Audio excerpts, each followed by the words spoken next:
Andrejs Māmītnieks, kurš mācās kļūt par ķīnologu Rīgas pilsētas Suns Ulveres skolā.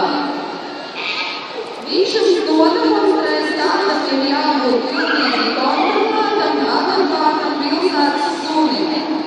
Sākumā Andrejs kopā ar savu suni parādīs komandu blakus.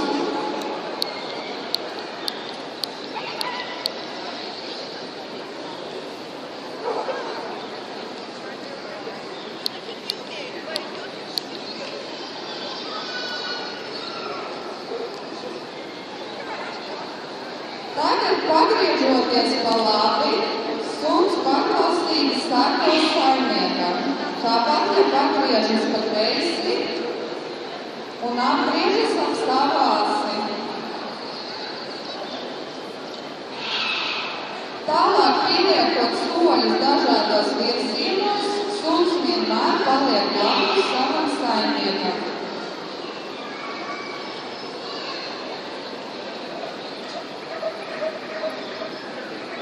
Tālāk jūs varēsiet vērot elementus no Eiropas normatīva VK, kas nozīmē kontrolētas pilsētas suns.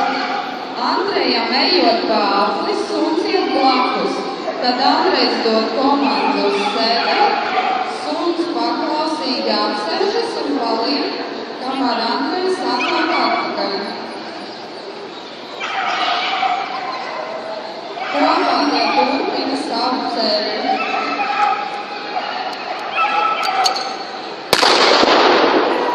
Pievērsiet uzmanību, ka suns pēc izšāviena nenobijās un turpina izpildīt savu komandu.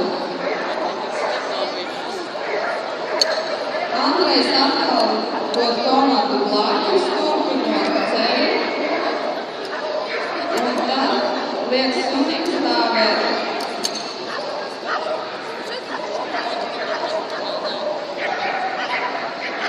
Tagad Andrejs izvelk jebkādu priekšmetu un apzīmējot to kā suņa vietu, aizmet to prom.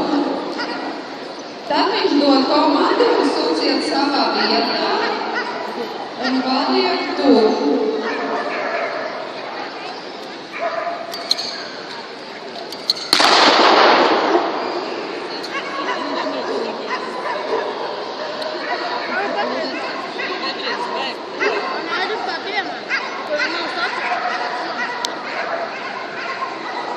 Paldies, Andrej! O, akošai komandai!